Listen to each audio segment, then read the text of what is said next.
Hello and welcome to Live Healthy West Virginia, the podcast brought to you by WVU Medicine, aiming to help everyone live a better, healthier life in West Virginia and beyond. I'm your host, Mary Ravazio Menard. January is Glaucoma Awareness Month, and glaucoma is the leading cause of irreversible blindness in the U.S., where an estimated 4.2 million people suffer with the disease. It's an eye condition that damages the optic nerve, which is vital for good vision. While there's currently no cure for glaucoma, there's new hope for early diagnosis and treatment. So today we're talking about how to prevent glaucoma and about the newer treatments to manage it with Dr. Tony Realini, a glaucoma specialist at the WVU Eye Institute. Welcome, Dr. Realini, to Live Healthy West Virginia. Thank you. It's a pleasure to be here today. It's great to have you here. So let's just start with the basics. What exactly is glaucoma? So, as you pointed out, it's the most common cause of irreversible blindness, not only in the United States, but also throughout the world. Wow. It's probably genetically based, and the genes started where all the genes started, probably in West Africa. And during the Great Migration 50 to 70,000 years ago, when the glaucoma genes and all of us came out of Africa and populated the world, that's how it started, and that's where it is. Glaucoma is an eye disease in which the pressure in the eye goes up too high and causes damage inside the eye. And that can take away your vision. Think about the eye like a water balloon filled with clear fluid. That's what the eye is like, except it's not stagnant like a water balloon. It's more like a bathtub. There's a spigot that brings fresh fluid in and a drain that takes the old stuff away. Okay. In glaucoma, the drain quits working. And so the fluid pressure builds up. And that presses on the most sensitive parts of the eye, which, as it turns out, is the optic nerve. The optic nerve is the cable that connects the eye to the brain and tells the brain what you're looking at. I'm dating myself a little bit if I use the analogy of the cable that comes into your TV that brings the signal from the world to your TV screen, because we don't have those anymore. I guess it's like the Wi-Fi router now, but it gets the information from your eye to the brain and tells the brain what you're looking at. With glaucoma pressure, that optic nerve is damaged permanently and irreversibly, and as that damage occurs, your vision is lost. It starts out here in the periphery. You lose your peripheral vision first, and you don't notice that because it takes years to slowly, gradually creep in and take away your peripheral vision. And you get really good at adapting. You'll turn your head this way or that way to see out there and not even realize that you can't see it with your peripheral vision anymore. You're using your actually central vision to redirect. And eventually it can get to tunnel vision.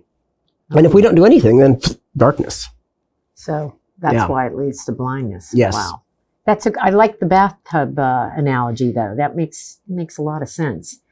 So what causes glaucoma? That's an excellent question. And if I had the answer to that, we could probably get closer to an actual cure instead of simply treating it.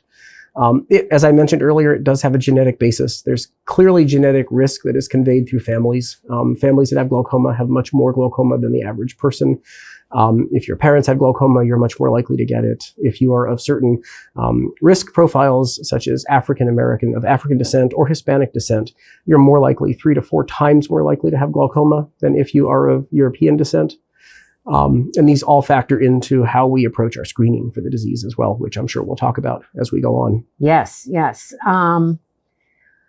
Who is most at risk then for getting glaucoma? Perfect. So there we are. Boom. As it turns out, everyone and anyone can get glaucoma. The genes are out there.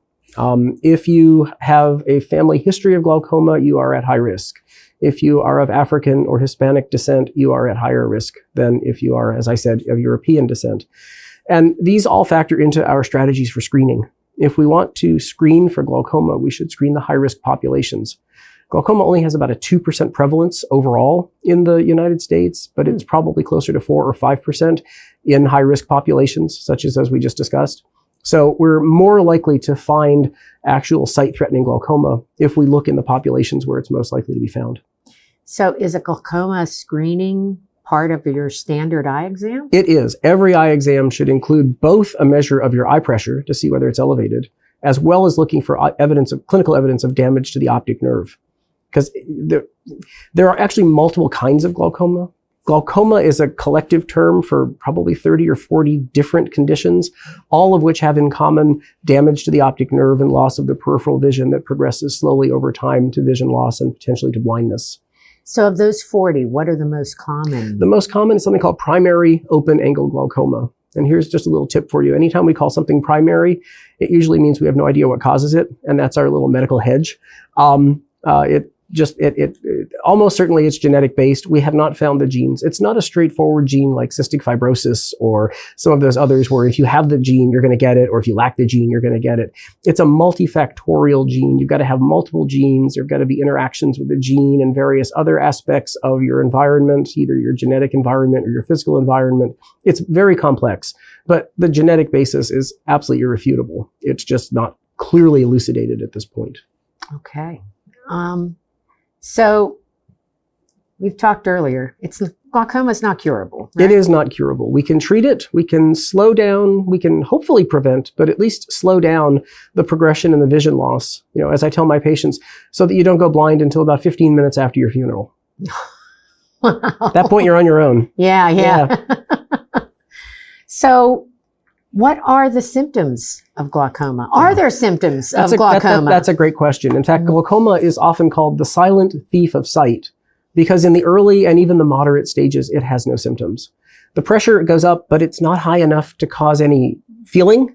People often come in and tell me I have pressure in my eyes or behind my eyes. Do I have glaucoma? That's almost always sinus or allergies or dry eyes or something else. The pressure is never high enough for you to feel it. If it is, then it's really high and then it becomes like something of an emergency. I wish glaucoma made your eyes red. I wish it made your vision blurry. I wish it made you hurt because then you'd come in and we'd catch it early.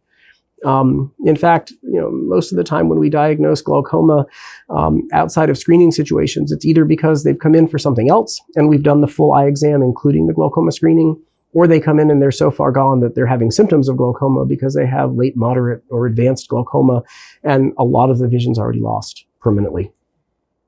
So if there are no symptoms, is there anything we can be doing right now to prevent glaucoma, or something we should be on the lookout for? We can't prevent it yet, but early detection is the key, because if we can implement treatment early on before you lose vision, or at least before you lose enough vision to become visually symptomatic, before it affects your quality of life, then we can preserve your quality of life for your lifetime. The American Academy of Ophthalmology recommends that every adult has an annual eye exam starting at age 50 to look for all of the things, not just glaucoma, the 4 major blinding diseases: glaucoma, cataracts, complications of diabetes, diabetic eye disease, as well as macular degeneration. These can all be treated if they're caught early. And they can all lead to significant vision loss if they're not. Cataract we can cure, the others we can treat. So the most important thing is to make sure that you're following the screening recommendations for routine eye exams. If you have annual eye exams starting at age 50, if you have glaucoma in the family, if you are of Hispanic or African descent, you should start that at age 40, maybe even age 35, because it will show up earlier in higher risk populations and we can find it earlier and get you under treatment before you lose significant vision. So basically the main thing we can do, and probably the only thing we can do, is get our regular exams, right? Preventive health works. Yeah. Okay, I just wanted to make sure there wasn't anything else magically we could do, No, I mean, for some eye conditions, there are certain vitamin supplements that work, like macular degeneration, that can lower your risk of progressing from the non-sight threatening to the sight threatening form of the disease. There's some interesting research going on now looking at exercise and nutritional supplementation for glaucoma, but nothing yet that's ready for prime time. Nothing that we can actually point to and say, if you do this, you will lower your risk. Yes. At this point, it's really just a matter of making sure you're in a position to be examined by an eye doctor so that you can be diagnosed if you have it and treat it early. So how exactly are you diagnosed with glaucoma? So Is that when they take that funny picture behind my eye? Partly, yes. Okay. The 3 classic components of glaucoma are elevated eye pressure, damage to the optic nerve, loss of the peripheral vision. So we always check the pressure. We always check your peripheral vision, at least in a screening capacity. And if anything is, suspicious at all, we'll do a formal test using much more advanced gadgetry. And we always look at the optic nerve to make sure that we don't see any of the classic evidence of glaucoma damage. I'll make it even more complicated. The dilated exam and the look in the back is critically important because, as it turns out, I mentioned that there are 30 or 40 kinds of glaucoma. They all have one thing in common. They all have high pressure, except for one, something called normal pressure glaucoma, where your pressure can be completely normal and you can still have glaucoma because for whatever reason, your optic nerve is more susceptible to damage even in the normal range of pressure, and you need a low normal pressure in order to prevent you from getting worse. So just checking your pressure isn't enough. You can have a low pressure and still get glaucoma. You can actually have a high pressure and not get glaucoma. Some people run a high pressure, which is a risk factor, but never actually get into trouble. The same way you might have a high cholesterol but never have a heart attack. Your odds of having a heart attack are much higher with a high cholesterol, but it's not a given. It's not guaranteed. It's a risk factor. Yeah. But I mean, if I have high pressure in my eyes, I'm not necessarily... Are there people that can feel that their pressure's up in their eyes? You don't feel it. Right. Like I said earlier, you don't feel the pressure. I mean, normal pressure is, don't worry about the units, somewhere between about 10 and 20. Most people with glaucoma are in the 20s. You have to get up into like the high 30s or 40s before you can even begin to feel it at all. And if you're up that high, you're in bigger trouble than you think. It's too late. Well, it's certainly a more aggressive form of glaucoma than the typical. Wow. Okay. All right. So once you're diagnosed, how are you treating glaucoma? We lower the eye pressure. For all of those cases where the eye pressure is high, we make it normal. For that one example I gave you of normal pressure glaucoma, where the damage is happening even in the normal range, we make it lower than it is when the damage is happening to get it below the damage threshold. How do you lower it? There are multiple ways to do that. I always tell my patients we have 3 ways to do it. Let's talk first about surgery, because we're going to shove that way over there and save that for if we need it. If easier things, don't do it. But if we get that far, there are multiple different surgical procedures that can be done. We'll pick the best one based on your needs, your expectations, your eye exam, the nature of your glaucoma, your lifestyle, et cetera, et cetera. And a good glaucoma specialist can help you figure out what is the best surgery for you. But most patients, we hope, never get that far. Okay. For the longest time, about 150 years now, we've used medication eye drops to lower the eye pressure. And they're great, and they work, and they're effective, and they've all been through phase 3 FDA trials and been approved by the FDA, so we know they're effective at lowering the eye pressure. But you got to put them in every day. Sometimes you got to put them in 2 or 3 times a day. Most people will end up needing more than 1 drop, so now you got to put drops in from different bottles a couple of times a day. You got to wait in between each one so you don't put the second one in right on top of the first one and wash it away before it soaks in.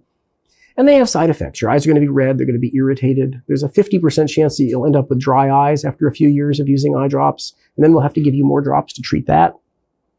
About 25 years ago, a laser was developed. It's a simple in-office procedure. It takes 5 minutes. It doesn't hurt. It lowers pressure for about 85% of people, so they don't need eye drops. It lasts 5, 6, 7 years or longer for most people. And when it does wear off over time, we can do it again and get you more years of well-controlled pressures. Is that minimally invasive? No, that's one of the glaucoma surgeries we're talking about. Oh, okay. Right. Okay. Now, this is called selective laser trabeculoplasty, or SLT. Okay. And what it does is we apply low levels of energy to the drain of the eye, which is clogged. And that low level of energy, it's not like dynamite. It doesn't blow out all the clogs and unclog your drain. It's nothing like that at all. This just tickles the drain tissue and causes chemical and biological reactions to occur that then lead to the drain clearing itself. It's almost like turning on biological Drano. And it clears the drain, and your fluid can get out of your eye now, and the fluid pressure comes down. Now, we haven't cured the glaucoma. We haven't done anything about why it got clogged in the first place. So that process is still ongoing. And over time, and it's different for everybody, that drain's going to get reclogged, and the pressure's going to go back up again. I mentioned the laser wears off over a couple of 5 to 7 years on average for most people, faster for some, longer for others. And we can do it again and unclog the drain again. I have patients now I've been lasering every 4, 5, 6 years for the last 15 years or so, and they haven't put a drop in a decade and a half, 2 decades, and they love me.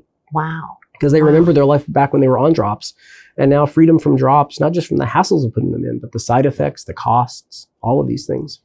Are these surgeries the first option, or is this what you go to when nothing else is working? Right. So like I said, the last 150 years, we went with eye drops first because they were really all we had. There is a major paradigm shift going on right now that we are helping to drive at the WVU Eye Institute to move toward laser first. There was a huge study done in the United Kingdom called the Laser in Glaucoma and Ocular Hypertension trial. Don't worry about all that. They took patients newly diagnosed with glaucoma and randomly assigned them to eye drops the way we've always done it, or laser first. The laser I just talked about, selective laser trabeculoplasty, SLT. Again, It takes 5 minutes, not painful. Essentially, no significant vision-threatening side effects. They're extraordinarily rare, like 1 in a million or less. High success rate. And followed those people for 6 years. And it turns out the people who got laser first were less likely to have their glaucoma progress over time. They were less likely to need glaucoma surgery. They were less likely to need cataract surgery. And this is largely because even the best intentioned people forget their drops periodically. And every day you forget your drops, your pressure goes up. And every day that your pressure's up, you get a little bit more damage in the back. And over the years, missing your drop once a week for years, that little bit of damage every week becomes cumulative and finally leads to loss of the peripheral vision and potentially to darkness. Wow. With the laser, you don't have to, you're free from that obligation to self-dose yourself religiously and compulsively every day, sometimes several times a day. So are these the type of treatments, this SILT surgery, the type of treatments that give patients hope? I mean, are there other things out there too that might give patients hope? Oh, there's just so much going on in the research front right now. One of the most exciting things, and we're still a long way away, is something called neuroprotection, neuroregeneration, where we might be able to not lower the pressure to hope that pressure won't damage the optic nerve, but actually fortify the optic nerve so it can't get damaged. Or better yet, have it regenerate itself so that we can actually bring sight back to people who lost it. There are promising things going on in the laboratory right now and in some animal models, but it is not ready for humans yet. I like to tell my patients that if we've caught your glaucoma early, let's do the laser first. 5 to 7 years, we hope you get out of it, maybe 10. When it wears off, we'll do it again. And now we're, 5, 10, 15 years down the road. All the things that were in the lab 15 years ago might be ready for prime time now. So all we're doing is we're preserving more options for the future. So you think we're like 5, 10, 15 years away from that? I think we're always 5, 10, 15 years away from what's next. I don't know that we're necessarily 5, 10 years away from something as revolutionary as neuroregeneration. And, it's not just ophthalmology that's studying that. I mean, the neurology, neurosurgeons want to do that. I mean, this is restoring spinal cord function to those who've had traumatic spinal cord injuries and might be paralyzed from the waist down or even from the neck down. A neuroregenerative process might have helped Christopher Reeves to recover if we'd had it, and everyone who's in the same boat. So there's a lot of, money and resources being spent on this. Nerve tissue is nerve tissue. So hopefully what works in one arena will be something that we can adapt and apply to other nervous systems throughout the body. So while we're on that subject, how close are we to a cure, you think? Oh, I just don't even know that it's productive to talk about cure at this point. Okay. Again, I think the closest we're going to get to a cure is probably being able to get the optic nerve to regenerate. And like I said, I think we're still decades from that. Okay. It's incredibly complex. Okay. That's fair. Can we talk about the minimally invasive glaucoma surgery now? Sure. Okay. Sure. So if we've tried laser and either it didn't work or we've done it and it worked and we did it again and it worked, and eventually the eye quits responding to laser. We don't know why. We're actually doing some research over at the Eye Institute to better understand why people stop responding to laser therapy. It happens. And when it does, we move on to eye drops. And once we've gone through the eye drops, if we get all the way through, and we have dozens of different eye drops that we can choose from, and we can pair them up and combine them. So there's many, many, many different combinations that we can try if we need them. If you get to the point where those aren't doing it and you need surgery, we have a vast array of surgeries. There are traditional surgeries, the ones that we had as recently, until about 10 years ago, maybe 15 years ago now, time flies, where we basically would build a new drain for your eye by making a hole in the eye and then carefully constructing it so that it just allows fluid to leak out slowly, not enough for your eye to collapse like a balloon with a hole in it, but just enough to basically, since your drain isn't going to work, we build you a new drain. We have a lot of different procedures now, the minimally invasive glaucoma surgeries that actually are targeted in the drain of the eye to try to repair it so that fluid goes out the normal pathways that it does without our making a hole in the eyeball. It's, theoretically a lot safer, not theoretically, it's actually a lot safer because you're not left with a hole in your eye that is meant to be there forever, which poses infection risks and all sorts of other complications. With these minimally invasive glaucoma surgeries, we can often get your pressure down when we couldn't with laser or medications, and with a better risk profile than some of those more traditional surgeries. Wow. So there are a lot of options to manage it. There are, absolutely. Yeah. And if you're diagnosed with glaucoma, it doesn't necessarily mean that's it. You're going to go blind. No. In fact, I tell my patients that it's great that you're diagnosed, because the people who go blind from glaucoma are either the people who don't come in until they're already in the advanced stages and it's too late, or those who don't take our recommendations for treatment seriously because they say, I came in for a routine eye exam. You're telling me I have this problem. I don't feel anything. I'm not noticing anything. The burden is ours to help people understand that even though they're asymptomatic, they have a potentially blinding disease. But some people just don't believe it and don't take there's a million reasons why people don't take their drops. Another reason I like the laser treatment. If you sit still for 5 minutes in my office and you're one of the 85 or 90% of people for whom it works, we're covered at least for a couple of years. Yeah, and the numbers are in your favor. Absolutely. 85 to 90%. Absolutely. Those are good odds. And we're working to improve that, actually. I'm running a 30-center, multi-center clinical trial that's taking place in the United States and Canada, and soon we'll be having a clinical center in the United Kingdom as well, looking at the best way to do the laser treatment. I think that if we make some slight modifications to the energy levels and also to the interval at which we repeat it, I think that we can extend even longer the period of time that your eye will be responsive to laser. I mentioned that it stops working after a while. My goal is to try to overcome that so that you can be managed with laser alone for the rest of your life and not ever have to worry about drops or surgery. That would be huge. That would be huge. Yes. I hope, good luck with that. Seriously. Thank you. You know? But it sounds like in the meantime, the only thing we can do is get that regular exam. If I can leave people with any message from this conversation that we're having, it's that a routine eye exam is the best way that you have to ensure that your eyes are healthy, to identify if they're not, and to get treatment started if there's something that threatens your vision. Because it's the thief of sight, right? Exactly. Mm-hmm. And for most of the blinding diseases, once the damage is done, it's very hard, if not impossible, to reverse. You can't get back what you've lost. You said it. Okay. All right. Now, let's talk a little bit about the expertise. You know, you work at the WVU Eye Institute. Let's talk about the team over there, man, because you guys are working on some really fascinating stuff. So just in the glaucoma section alone, we are 4 clinicians deep. We have 4 different dedicated glaucoma specialists who just do glaucoma. And we've just added a 5th team member, an optometrist, who's going to join us and help us to take care of our patients with glaucoma and make sure that they're all being seen at the appropriate intervals and getting all the appropriate testing. I have, as I've already alluded to, multiple different research projects going on to further expand our knowledge of glaucoma, how it affects vision, and how we might reduce that vision loss. Most of my work is funded from the National Institutes of Health at the National Eye Institute, where, as I said, I'm the study chair for the COAST trial, which is a very large study. It stands for Clarifying the Optimal Application of SLT Therapy, the laser. We have other projects going on looking at the ways to improve surgical outcomes.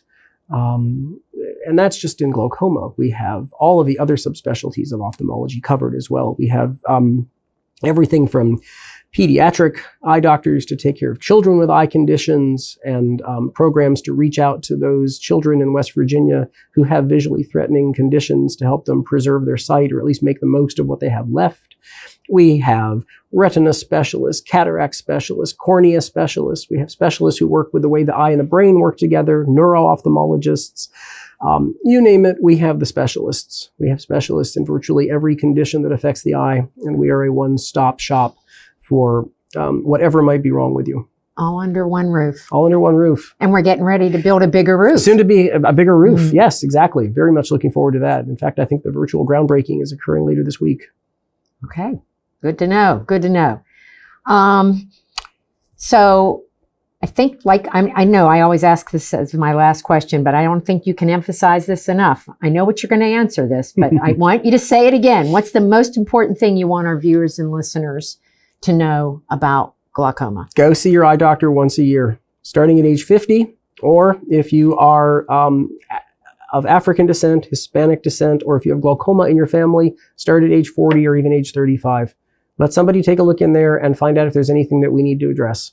All right, great. Thank you so much for sharing this information with us. Absolutely. Really appreciate it. That brings us to the end of this edition of Live Healthy West Virginia. If you're looking for more information on glaucoma and other eye diseases, visit wvumedicine.org/eye. And to find the latest episode and all episodes of Live Healthy West Virginia, visit wvmetronews.com/podcast or on the all-new West Virginia Metro News TV app. I'm Mary Ravazio Menard, and on behalf of Dr. Realini and everyone at WVU Medicine, thanks for joining us.